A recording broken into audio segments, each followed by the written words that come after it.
what does that reveal to you about what it means to actually relate to people from a true place of love without attachment of who we need them to be for us? It's such a beautiful question. And I feel so blessed that I got to see that, right? Because at one level, it could be embarrassing, right? But again, like I say, you can't be held accountable for that, which you're oblivious to. So I didn't know any better. I was a great boyfriend. But I was nonetheless more in relationship with my fears and my constraints than I was with her.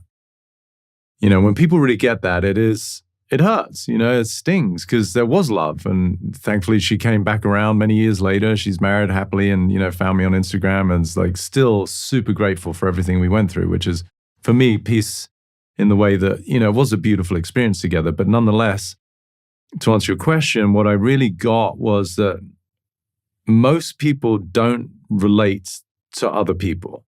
They're relating to other people through the lens of their own identity in the way that it serves them, for good or bad. It's the madness of the ego. You fight for your limitations, they're yours, right? So sometimes we attract circumstances professionally, romantically, that help us to be right about the fact that we think that we're a horrible person or that we're not good enough.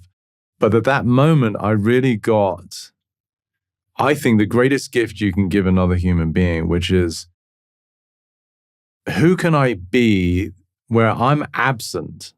The me that is me is absent. And that I'm so with you, it's almost as though I'm truly you. That to me is the gift of real listening. To get someone's reality, and it doesn't mean you have to agree with it, condone with it, or go by whatever they're asking of you, but to really get their reality, to me, is the greatest gift of love you can afford somebody. And I got it. I was like, holy shit, I just wanted to be with her. No agenda, no intention, no Peter Crone in the way, no fear of loss, no little boy that needed reassuring, none of that. And there's something so beautiful about it, because it's almost like by virtue of truly being with another being, human, you get to see another facet of consciousness itself. It's almost like we're all different parts of an 8 billion faceted diamond, right? And we all have a slightly different perspective. And so in the absence of the I, you're left with the they. And it's beautiful for two reasons, because it's both liberating, because in the absence of the me, which tends to be founded in constraints, I feel free. But then it's the gift of presence to be with someone. And we see this with kids and parents, right? The number one thing that I hear from parents is, how can I both help my kids to become better humans, but how can I get my kids to listen because they don't listen? And it's to teach them this, that you're not with them. You're superimposing your view of who they should be, who you'd like them to be. Oftentimes you're preoccupied with a device or cooking or doing something, which is understandable. But the kid doesn't have any of that. The kid is so present. And so it's the tugging of the pant legs for the 20th time. Mummy, mummy, daddy, daddy, daddy, daddy. They don't yet feel heard or seen or held. And so in the absence of the idea of oneself, which I know can sound very esoteric, but it's a literal experience, you get to truly fully be with another person. And that to me is true intimacy. That's the beautiful, pure line of connection that is always there underneath the static that is our egos trying to be right or connect. And that's what I experienced, was the opportunity to be fully present with another being.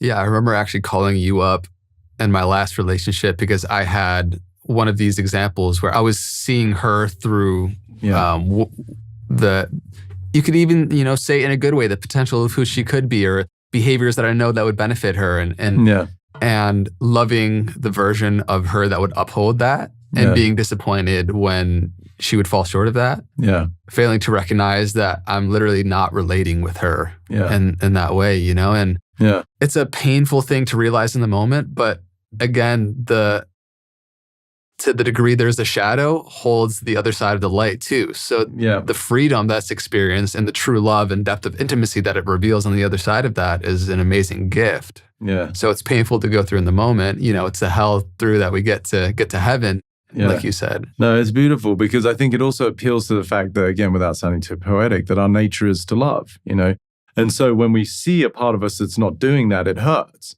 because we're in denial of our true self. It's like we're disappointed in who we know we are, who we can be. And but it's such a magical mechanism to discover more love, in this case of self-love, right? So compassion to self of like, oh, even though I was playing the role of the perfect boyfriend, which was my way of strategizing to not lose something that was of value to me, it was so well-intended and innocent, even to the point where sometimes, okay, there's really horrific things that happen in relationships that I don't condone. I mean, people go through horrible forms of harm and abuse. But, underneath it all, I really feel there's just a little boy or a little girl that just wants to connect. I always talk about these 3 qualities I feel every human being wants, which is to be seen, heard, and held. And in the absence of the idea of ourself, we get to join in union there, which ironically is not to join, but really to reveal, right? Like I often joke with friends, as you know, because I can be a bit of a smartass, but when people say, oh, wow, dude, I really connected with this chick. I'm like, well, no shit, you're already connected. You just got rid of the illusion that you're not. Right?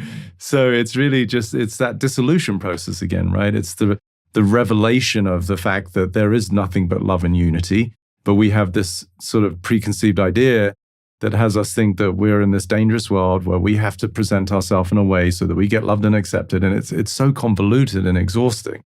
And in the absence of all of that, you just get to truly be with another human. Mm. And there's something inherently like a candle in a dark room that illuminates wherever it goes, a presence of love, somebody who has realized themselves as that nature, where they become an invitation for everybody around them to feel seen, heard, and held. Yeah. And I just find it so amazing that in the embodiment of that, you become a walking invitation to that energy. And it's wild what unravels in front of that presence that is you. Yeah. Because you are that safe space for people to know that you genuinely are there for somebody and you're actually there connecting with them and not through your own prism of who they are, And that's why I feel so lucky that I get to do what I do, because even now my live events, which are growing and I'm going to do more around the world, you're in a room with 200 and 300 people in this case, and somebody's sharing something that's so vulnerable and so intimate to them. But for whatever reasons, but based on everything I just shared, they feel that they can because it's okay. And this is why, like, having best friends, and I think women do this so well, like there's the absence of judgment, right? So we could say, like, in a sort of negatory way, like love is really the absence of judgment, right? It's allowing someone to be fully who they are in this moment, knowing that everything's in constant flux anyway, right? So there's even a deeper illusion, which is that it's ours to grant somebody that allowance, right? Too. Right? Absolutely. Yeah, that's a sort of the audacious perspective of the human, right? So in the absence of you, there is just whatever's going on for them, which is what I was saying earlier, like to truly relate is to truly be in their reality without the condoning of it, without the accepting of it, without their having to adhere to it. But it's just to get it, just really get it. Like, wow, it's a gift both ways, right? Because to understand someone's perspective on life not only can be informative, it can be inspiring, it can be educational, but it's the ultimate form of generosity, which is why I feel so blessed, because people talk to me about everything. I mean, the number of times I've been on an airplane and sat next to a stranger who at the end of the flight is like, I don't know who you are, but I hadn't even told my wife that, and it's like, and so it's sort of, to go back to that, what you're talking about with the girl friend that I had, she could feel, right? Like, okay, there's this efforting that I'm trying to be a perfect boyfriend. It's a bit inauthentic. People feel the presence of safety where there is no judgment. There is listening. There is the ability to hear what they're saying and repeat it back so they know that they can trust that you're paying attention, that you care. All of these things. Whereas most people, and I've seen this, with some friends of late, where we were talking about the energy of actual communication, how people speak. And she recognized one of her tendencies was to interrupt a lot. And she didn't even know she was doing it, right? But it's a form of like trying to get attention or oh, look, I also know, or whatever it is, right? Which is on the top of the deeper foundation of feeling inadequate or not loved. And so when she saw that, it was both embarrassing, but also, to our point earlier, like it denies the fact that she just wants to love and be part of something.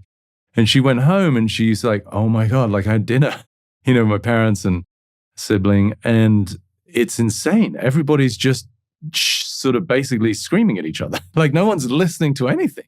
Like you hear what people say and there's some sort of semblance of a response, but really it's like, well, you just said something, I'm going to take time to say something. And for me, that's just sort of this, again, this accumulation, the remnants of a child that never actually got heard, seen, or held. It's still trying to get, just love me, you know? And that's where we see often in the world, it's just a bit of a desperate energy where people are trying to be seen, you know, and whatever means we do, from surgery at the extremes to clothing and makeup and stuff, you know, and it's all okay. It's all okay. We have compassion for it, but it's exhausting.